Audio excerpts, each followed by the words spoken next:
This video is going to be kind of about honing, kind of about bevel setting, and a little bit of talking about honing problems, razor problems, stuff like that.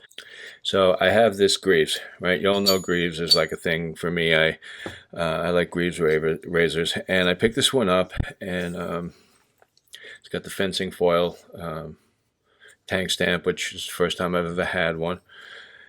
And I did a little bit of work on the scales, and it came out pretty good. It's not perfectly centered, but it centers enough. And yeah, there's some wonkiness in this, and I keep working on it. It's fine, but it opens and closes, and that's fine. And it sits, that's fine. And so on and so forth. But in an earlier video, I had mentioned that I thought this was a regrind, and that was before I started honing it. All right. Unfortunately, I didn't take any pictures of this back then. I should have. I did not see the potential for learning at that point. So basically, when you see these razors from Greaves with this stamp, a lot of times it'll be a wedge. This is not a wedge. It's very hollow, and has a nice little thumb cut here, which is interesting. But anyway, so a lot of times what you have is, in a situation like this, you look at a blade, you think, well, that should be a wedge, but it's not. It's a regrind. So what that means is somebody puts this on a wheel and grinds a hollow into it. And they do that for a couple of reasons. One, hollows became popular, so they wanted to revitalize a razor, right? So they would do that. Or the blade was terribly pitted or whatever, and they would do this to clean it up. Now, when that process is done well, you wind up with a really nice product. You wind up with a nice finished result. When it's not done well, you wind up with a major headache, right? Now, why? Well, the radius on this curve should match the radius on this curve. I'm going to drop a photo in, and you can look at a shot I took from the end in, and I sort of like blocked everything out.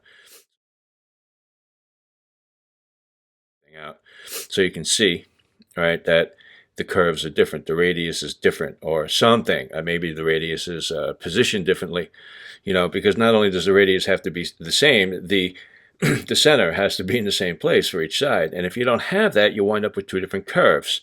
That will create bad geometry for you on the blade. Now, you can overcome that with honing, but sometimes it's an issue because now you're throwing new geometry into the works and you don't know what's going on. Another thing that happens, right, is here. This part of the blade is left, and it becomes effectively a stabilizer at the shoulder, right? Shoulder stabilizer, whatever you want to call it. If the curve here does not match that on the other side, oh boy, oh boy. What you wind up with is very tough to get the blade to sit right on the stone. You wind up with a dimension at the heel. In other words, the dimension from here to here, the thickness, right, it becomes very thick. Gold dollars are famous for this, okay? But Greaves essentially are not until they're reground by somebody who didn't have, you have another axis to deal with that wheel. Like, let's pretend, all right, here we go. Let's pretend this is a grinding wheel. Now, the grinding wheel, right, has to come into the steel here, right, and it has to make a hollow. And then theoretically, you want to come in at the exact same position where the center of the wheel matches where the center was on the other side. But then you have this axis, right?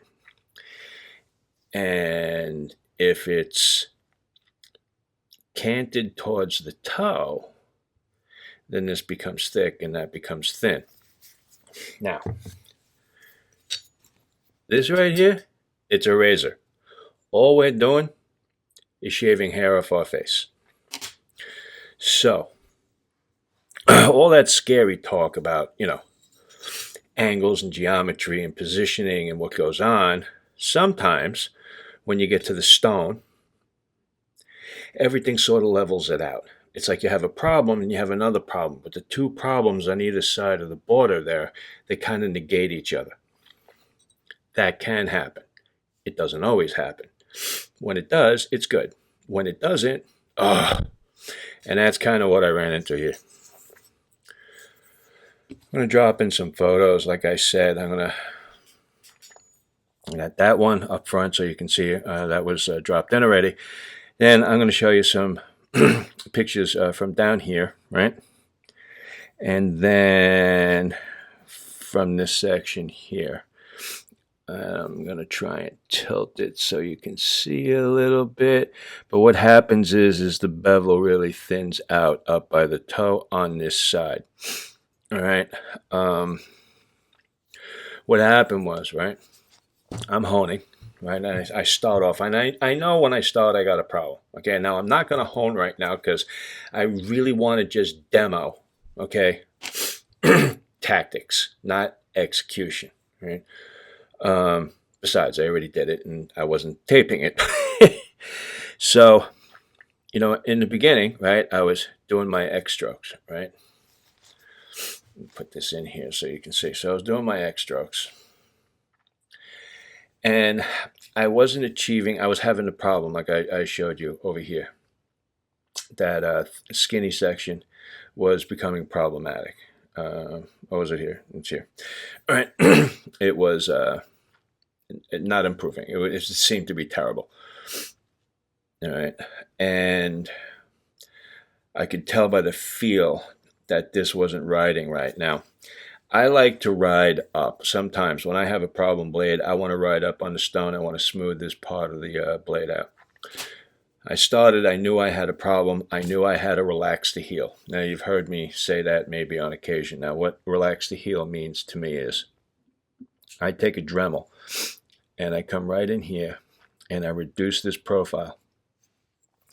So the curve on my heel is a little bit, what do you want? It's reduced, actually. You're flattening it out a little bit. You're bringing this in this direction, okay? And what that stops is, well, what that helps is, well, here's a little drawing, right? So this is kind of like the profile I'm looking for at the heel. This is the heel section. This is toe, right? This is the spine. This is the working edge. What happens is as you're honing, because the heel is jacked up, it's too thick, it's up, you're honing here, this dimension here, this section, right, here, this is moving towards the spine. This is not. All right. Now you can try and bring this onto the stone, which is what I'm talking about. But, it's a lot of steel and you can't move it, whatever. You wind up with like this witch's nose, a little hook nose thing going on there. So what you want to do is you want to basically come in and do something like that. All right.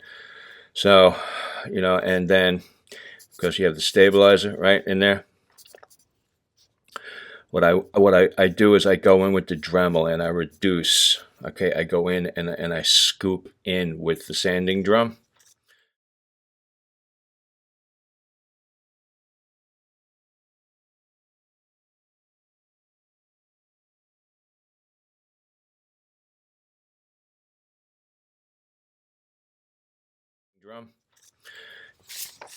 Up in here.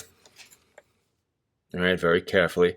If you don't know how to do that, don't just pick up a Dremel and go at it because you'll wind up launching the blade into your face, okay? It's something that you have to practice. You have to have proper safety precautions to do not pick up a Dremel and go in here and just think, well, Keith did it. No, because you're going to be like on the 12 o'clock news. And grind this section down, and then I put a little bit of a chamfer on it, and I do it. And I go back and I hone, and if I see that peak thing, right, like I said, I'm going to drop in some photos so you can see what happens. And it's very subtle in the photo because I don't want it to go too far. And I don't grind off too much here because I want to sneak up on the geometry.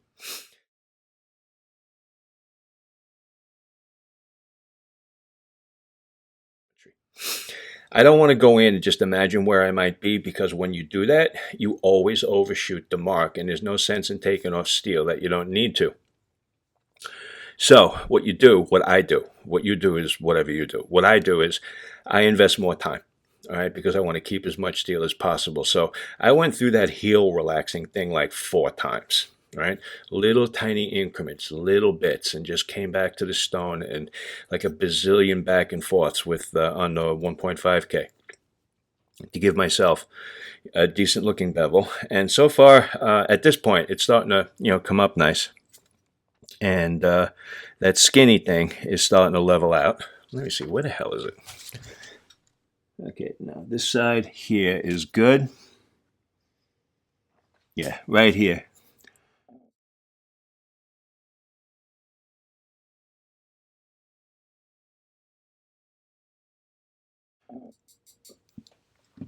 Is where that skinny bevel is. And I can see the dimension, right? The length of the skinny bevel is decreasing as I'm honing. Now, I don't usually get too into like what kind of strokes you use, because, well, there are guys on the internet that want you to hone the way they do, and I want you to hone the way that works for you. But I'm going to show you what I did here. When I was doing my X strokes, right? X, I wasn't seeing any change in that problematic skinny bevel. And then I realized that I had to continually reduce the heel so I could get some kind of geometry. And yes, you see I have some spine wear. Has to happen. No way around it. I do not want a 20-degree bevel angle. All right. So to straighten this out, I'm going to hit the spine. All right. If I was nuts about this, what I would do is I would get a sewn cotton wheel on my buffer, and I would get some greaseless grits. Greaseless is good for this, actually, not for too much else, in my opinion. But what you do is you put, so start with 180, and you soften that line, okay? And you buff into the rest of it, and you blend everything, and then when you go back, you can hone on tape, and then you won't see it. But I don't care, because all I'm going to do with this is shave my face. I'm not entering it in a contest. I'm not putting it into a museum. I'm not trying to impress people, I'm just trying to shave. And that maybe help one or two of you guys figure some stuff out. Anyway, my X strokes were actually, they seem to be exacerbating that skinny bevel problem. And then what I figured was I was on the stone and there was some unevenness in the honing. So, and that was the result of bad dimension, right? So what I did was I started going with a heel forward, but not an X. This is what I call a heel forward non-X, right?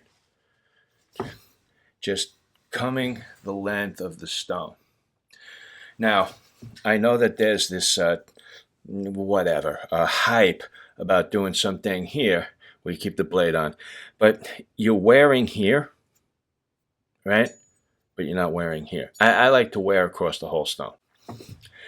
So I put this on here and I got this nice even hit, and then I started to notice that my geometry started to come back into place. And when I say started to notice, that's because I use my loop after, every, 30, 40 strokes. I don't count, so I don't know. I just do something. When I feel something different, I go back and I look. Right, so what I have to do is, blade is wet, it's full of swarf. My thumb, right, was black for like 2 weeks. And I'm going to get back to honing this now, and it's probably going to get black again because I'm nowhere near where I want this bevel to be. Now, to be honest, I could probably hone this up from here going forward and get an edge, and I'd probably sell it to somebody, but I go for like gold, no, platinum.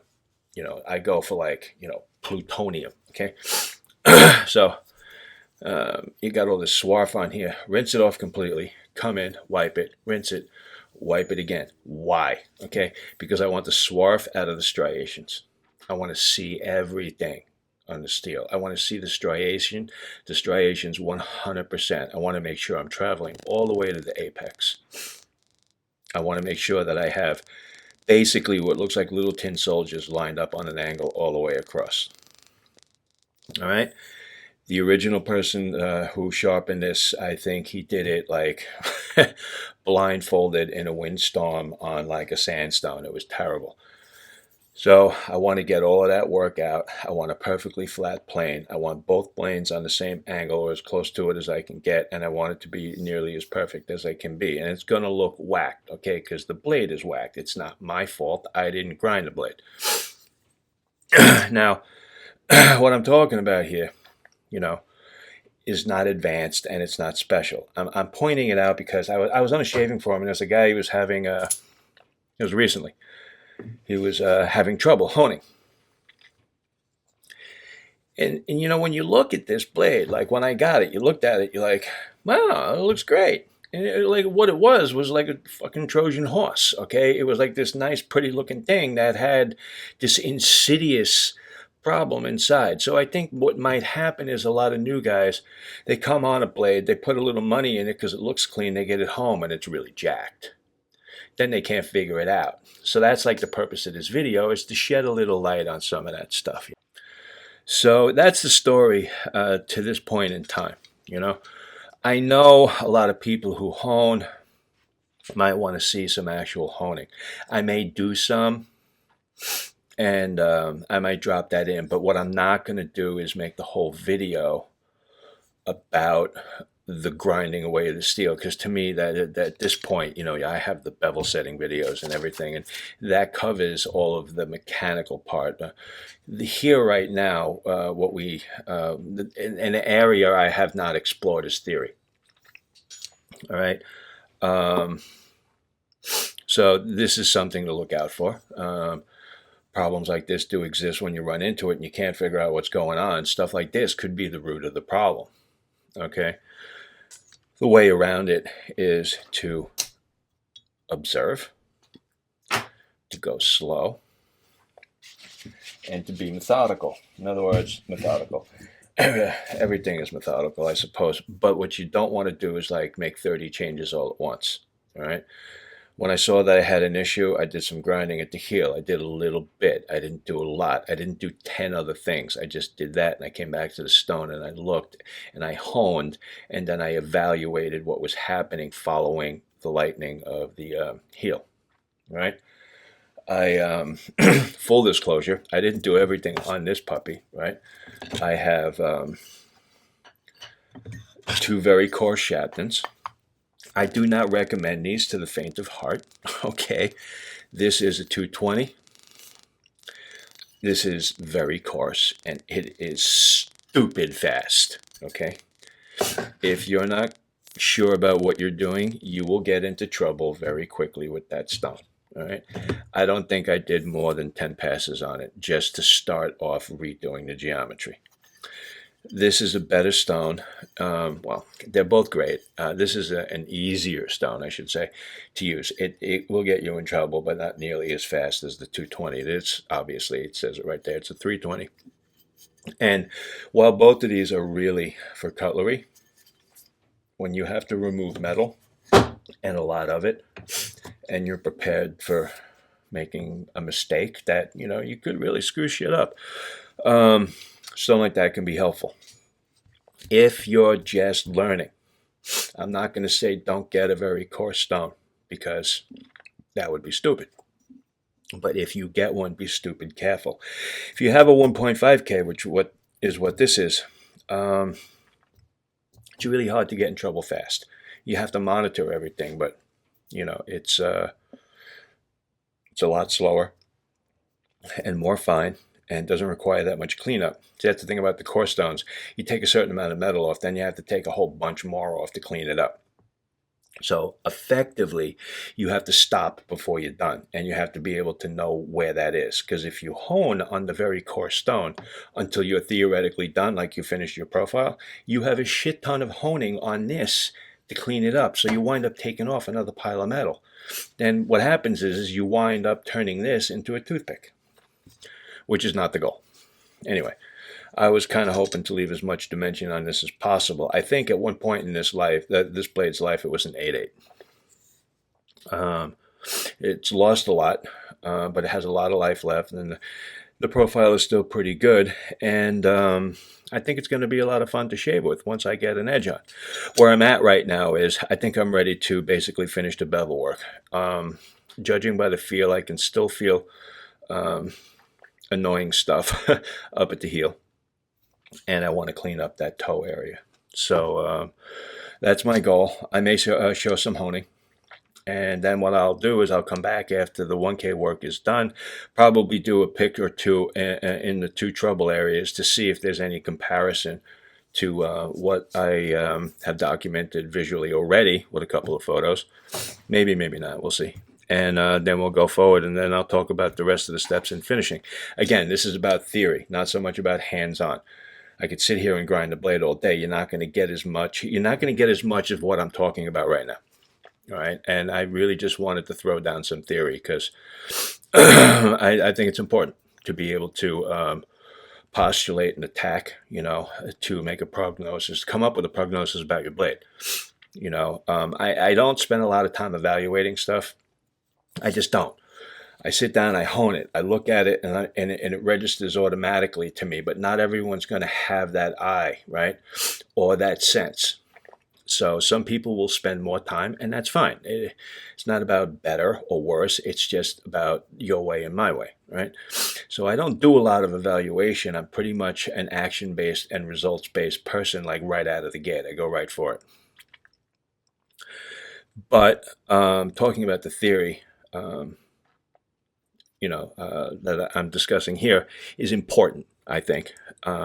In getting to that point where it just becomes like a sixth sense. You pick it up and you're like, oh yeah, I got a problem with the heel. Let me relax it. Boom, boom, boom, boom, boom. You don't have to go in a shaving forum. You don't have to post a question. You don't have to filter through 400 answers, some of which are about things that have nothing to do with your topic. Well, I don't know anything about that, but, that. All right, so here we are with my lovely Greaves. That's been a little bit more difficult to hone than one would like, but I've said it a million times. You learn more about honing from a basket case or a problem blade than you will from any brand new Dovo or honing up 500 gold dollars. In fact, I don't think you learn too much from honing gold dollars, except how to hone a gold dollar, which, is a skill unto itself, but whatever. Anyway, that's another video. So, as you can tell, I've been honing here. You can tell there's like a ton of swarf up on this stone. This is my Shafton 1.5K. All right, so I mentioned that I like to sometimes ride up onto the shoulder with a blade like this. Normally, that's a no-no, but I have this issue with the grind being whacked. So I'm trying to prevent myself from creating a witch's nose over here where the stabilizer turns into the bevel. And what I'm attempting to do is to hone this to get the bevel to be continuous all the way to where the stabilizer is, right there. So I'm just about at that point right now. I'm starting to get, you can see I have a pretty good undercut going here. All right, before this point in time, I had all kinds of grief. On this direction, okay, I had this ugly feeling right here. And under magnification, you could see that the bevel wasn't making it all the way to the edge. It kind of went towards the edge, and then there was a little angle where it dropped off. So I had to grind to get past that point to bring the planes of the bevel into alignment. So what happens as that's going on, the sensation here, you can feel it. You got to train your hand to sense where, careful, where the vibration is coming from. All right, you learn to sense whether or not you're picking up a sensation here or a sensation there. Okay, and another good rule of thumb is if you're making a video, pay very close attention to the edge, because if you don't, you'll bleed. I'm not bleeding. I got lucky. Anyway, that's because I'm watching in my monitor and not watching the blade. I got to stop doing that. Anyway, so I don't have, I can feel there's still some roughness here. you know, and this is a lesson, all right? People say, you know, you got to hone until the scratch marks are gone and blah, blah, blah. I tell you, a trained eye, well, let's say a not so experienced eye might look at my bevel right now and think it's Gucci, okay? Because at a glance, kind of looks good. But I can sense that it's not. And if I get my 15x loop and I come in on a new angle and I cross light from another direction, I can see that my bevel is not where it's going to be. And I don't have to look. I can tell by feel. And this is critical to me, is being able to sense what's going on. We call it feedback, right? I can't speak highly enough about learning how to feel. Because what are you going to do? You're going to wipe this slop off every 10 passes and then go put it under a microscope and then pump it out to a monitor and then, you know, stop. I mean, who wants to do that? I mean, I know people do, but I don't. I don't want to do that. All right? I looked at this to get a visual confirmation, actually, just so I could, like, talk about it with authority and conviction on this video. Otherwise, I just would have honed in. So what I'm looking for is, in this motion, I'm looking for a smoothness from stem to stern, from toe to heel. If I'm honing and I'm feeling those that bumpily shit, right? Bumpily is a very, very scientific and technical word, and you should all remember it. All right, if I get that bumpily feeling, right, I'm not done. The bevel's not done. That feeling should not be there. Now, for the most part, it's gone, but it's still there, like a little tiny bit, and it's smoothing out. Now, another problem I mentioned was that I showed everyone that I had this, what do you want to call it? Very narrow bevel. And I mentioned it as being problematic. I want to clarify that. Because a skinny bevel is not necessarily problematic.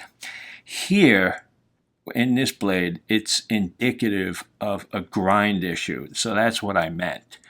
Because if you're looking, the bevel is fatter here. I don't know if you can see it. You got to trust me on that. It's fatter here and here than it is like right there. Now this is all coming into play and it's evening out. But you want to make it as even as you can most of the time. There are times when it doesn't matter. All right? And these are things you learn as you go along. Most wedges, for example, have crazy patterns on the bevel. You can't go nuts. All right? This, though, I don't know if you can see. All right, let me try it the other way. Yeah. Okay, I'm not a southpaw, but for the sake of the video and helping guys to understand. All right, see? Up here at the toe, I got no undercut. But if I roll, see, I'm rolling. I pick up my undercut.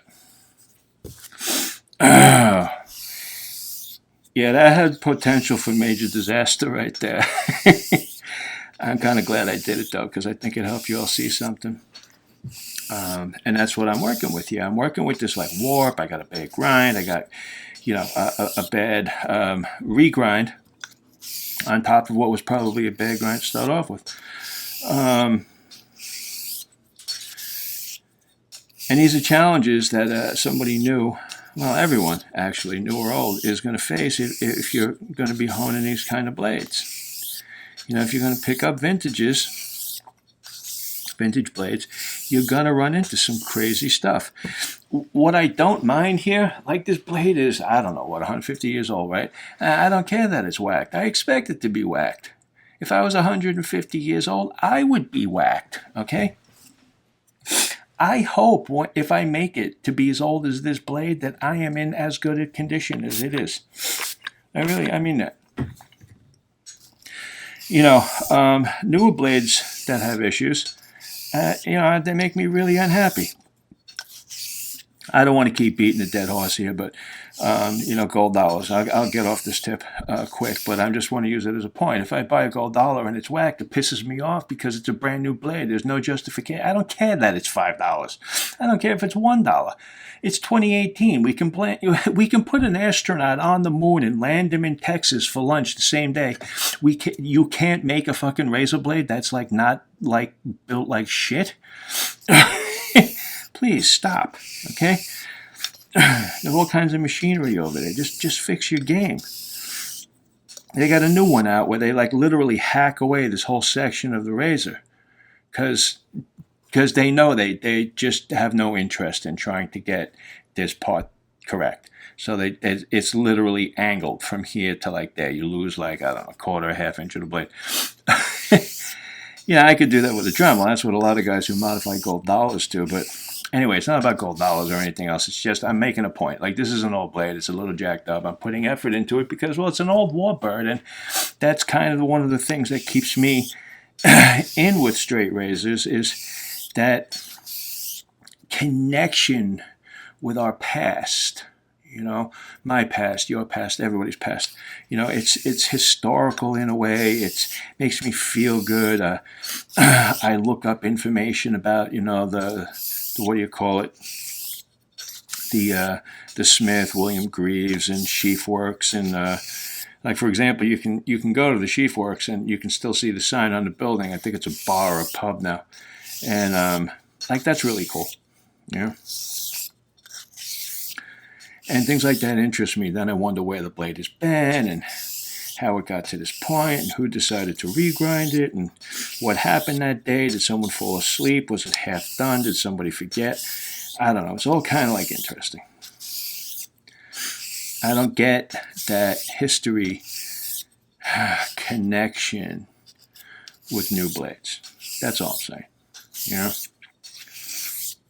This wasn't that expensive, and it's given me a lot of time on the stone. I've learned about a bunch of things that I hadn't had to encounter before, such as like that.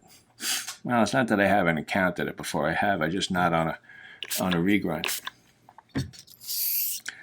And working on a new technique. So I mentioned earlier that I was working with a non-X.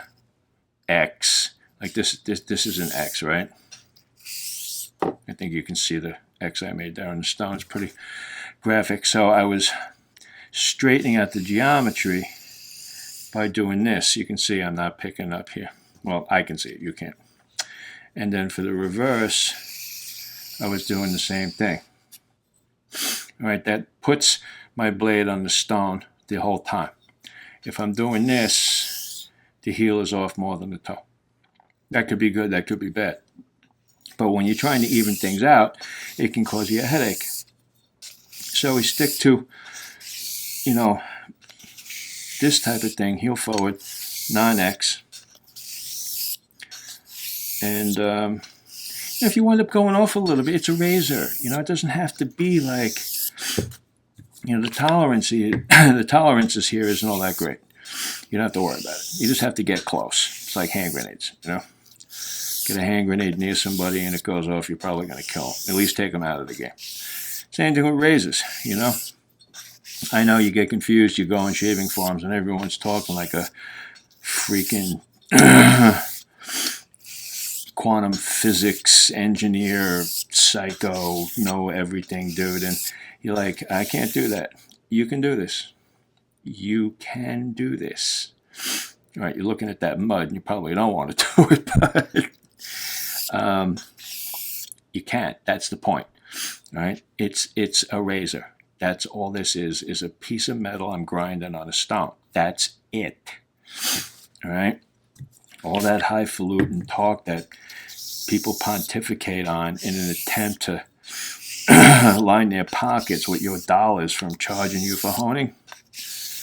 It's all bullshit. Now,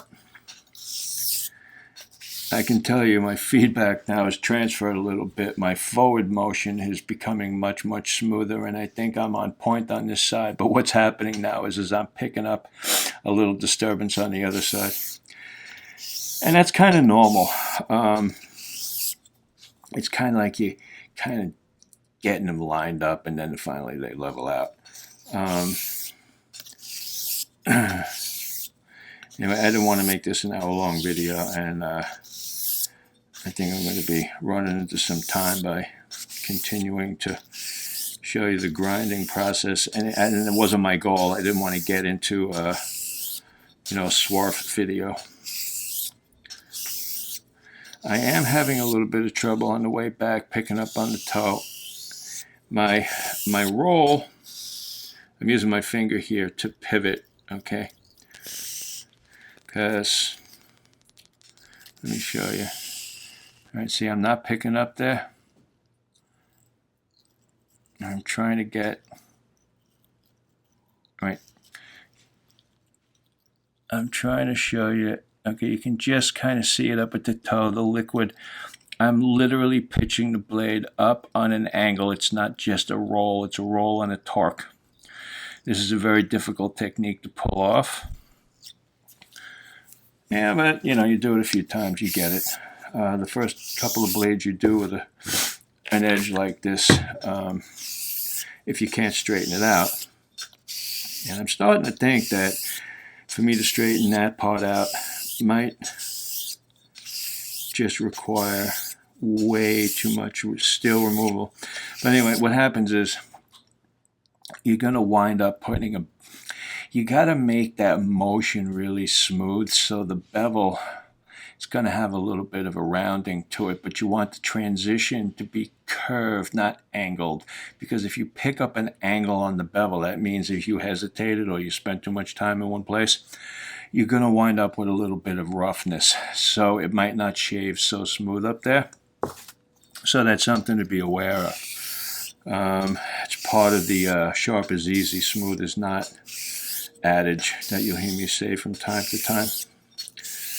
If you're wondering why I don't have a lot of water on the stone, it's because I'm doing heavy grinding and I really do want maximum abrasion, and water is a wonderful honing medium, but it's also a lubricant, and too much is going to defeat my technique, or at least impede it.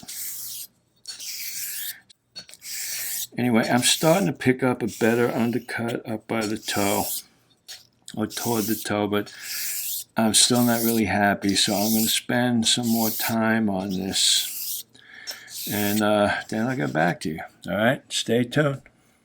All right, so here we are. Final segment of the lovely Greaves honing session. So what happened while I was away, a couple of things actually went on. I finished honing it at this point. I'm going to refinish it because I want to do some testing with some stuff on this stone. But right now, I just shave with it. This is a killer shaver. Got a great shave in 2 passes. Super smooth. Super smooth. Anyway, so I'm happy with the work, but I just wanted to tie up this video, do a little bit of explaining. This section here, as I showed you before, this thick section that is caused by this really poorly ground stabilizer up into the shoulder was causing issues. So I had honed it, and I had gotten to a point with it where the actual edge, the working edge, was starting a little further forward than I was happy with, but the edge looked good in general. But I did not have a good feeling with the steel down here, okay? There was something up in this section, and I didn't see it, but I could feel it. So honestly, I got like a little pissed off at it, and I got a little medieval with my Dremel. So I came in, right, and I ground the heel up a little bit further. Now, I know that if I bring this arc here, even more forward and clear the stabilizer. Then I'll drop down into um, what do you call it? The thin area where the grind actually creates the working bevel. I don't want to do that for a couple of reasons. I'm not convinced that I'm going to wind up with a better edge. The edge is not going to be further back, or not further back enough for it to matter. And I really don't like the way that I don't like the look. I'm not even like really particularly happy with this, to be honest. I'm going to drop in some photos, and first I'm going to show what happened before this stage, like what I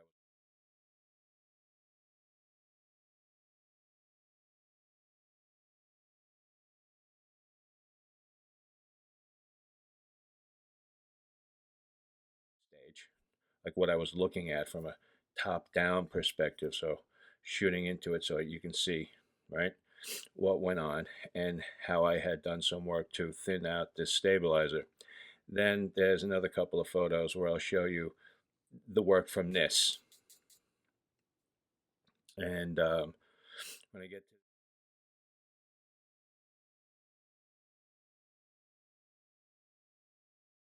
and when I get to the, this section here, I'll do a little comparative composition photo where you can see what it looked like right after I took the Dremel off. It was horrific.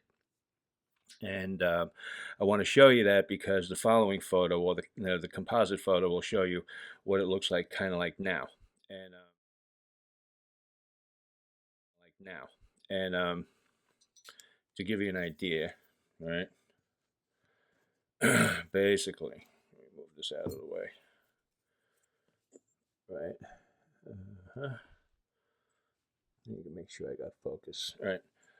Um, when you're doing that work and you're grinding, you're taking your Dremel, and pretend this is a sanding drum, all right? And you're coming in and you're dressing this way and you're dressing this way, and then you're also going this way to reduce this curve. All right, you're going to leave some marks in the steel, and people don't want to do it. They get scared. It's like, oh, I'm going to fuck up my razor. And well, first thing, it's already screwed up. All right, so you're not going to make it worse. You're going to make it shavable, and visually, what you do is you just get like a piece of rubber. You can use a piece of hose. I use a rubber block because I have 1,000 of these laying around here. Put a little sandpaper on it, right, and put it down like this, right? Don't be stupid and think you can run your finger to the spine and not catch it. This is a preventative measure and it will protect you to some degree. But if this blade is up, you'll like shave your finger off. So just pay attention, right? And you go in and you just rub. You can do it any number of ways. Right? I do a lot like this actually, but I have a small piece where I put this down flat and I can like really get in there, and then I can, do the entire grind, right? And it helps get rid of a lot of the crappy oxidation and whatever. And the angle, the corner on the block helps me, to get up into that section right here where that crud builds up. I know you know what I'm talking about. Everyone with a used razor is like, how do I get that crap out of there? That's how. But after you do that work, you got to hone it, right? And anyway, so I did 220, like, this. I'm not going near I am not going near this Edgewood sandpaper right now. So I'm just going to demo here. I went over the hash marks on the stabilizer. Hash marks, well, they look like hash marks from the sanding drum. And just dressed it up. And it's not perfect. And I was going to spend more time on it, but I wasn't convinced that everything was going to be Gucci. Now, besides needing to bring the angle in and do something with this annoying stabilizer, right? And whoever cut this, whoever did the regrind, they should be shot, okay? Because not only, as you saw earlier, not only is this curve different than this curve. I don't know if it's the radii are off or the different. I don't know, but it's the same for this. It's like it's completely screwed up, right? But luckily, it's just a razor, and all I need to do is get it honed so I can shave, right? So I reduced this, I reduced that, reduced this, buffed it out a little bit with some sandpaper. I went 220 and then I went 400, and and then I started like looking into it with a scope. And what do I find? Remember earlier I said it didn't feel right? Well, there's a couple of reasons why it might not have felt right at that time, and partly it was because like the stabilizer was too thick and blah blah blah, all of that. So that led lent a hand into it. But it turns out there was some micro pitting back here. There was a whole little like pocket of like, it looked like an insect nest actually. I had to get up some really major magnification to get in to take a good look at the steel. But you're probably asking why I didn't image it so I could drop it in now, because I tell you why, it takes me another 45 minutes to set that up, and I just really wanted a quick look. So basically I had that rough feeling, and it was coming from that patch of steel. Now that rough feeling is gone. All right, now my blade starts, my edge starts like right here. I put a little smile into it, and I honed it up, and it went well. It went well. The edge is smooth. The shave was great. Um, I don't know, at this point, this whole video, it's like kind of long, and it might seem anticlimactic in a way, but this is what it's all about. For me, for restoring, I move incrementally. I don't just come in and whack this. I just saw a Wade and Butcher, a photograph. Guy, like literally, he just this dramatic like whack like right through here, and functionally, yeah, that's great, but it just, I don't know. I'd rather have this jangly looking thing over here before I get that. And then what he did to like blow over it, it looked like he hit it with greaseless, So the whole everything here is like, it's like the blob or some shit, Um, and I don't like that look. But then someone might say, well, I don't like the heavy spine wear, or I don't like this, or whatever. It's all personal preferences. So, you pick and choose your course. There are lots of options. What I'm showing you here is just one way. Um, I may actually consider coming in with my very small sanding drum and taking a little more metal out of here, but that would just be for edification. I do not need to do that. This edge is fine, okay? Um, it's never going to be like a gorgeous razor,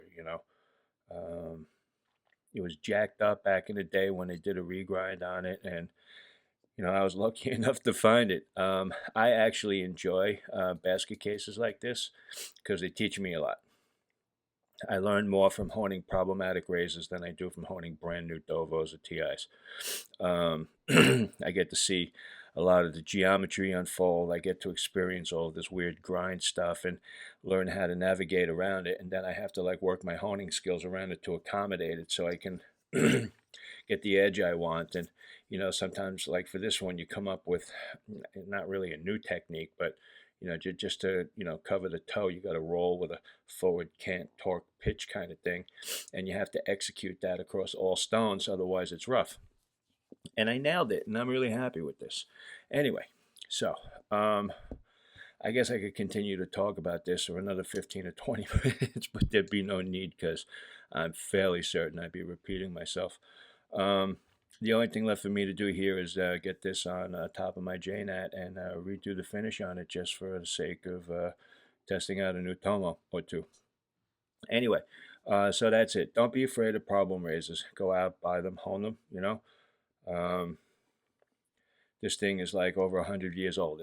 It theoretically it should be jacked up. You know what I'm saying? If I ever get to be this old, I hope that I am in the same condition that this thing is in. Actually, all things considered, this is in pretty good shape, and all of this stuff is simply cosmetic, and it can be eradicated fairly simply if I want to sit down and redo all of this area with the sandpaper and what have you, and it's just not my thing. All right. Anyway, that's it. That's all we got. Until next time, take care. See you later. Happy honing.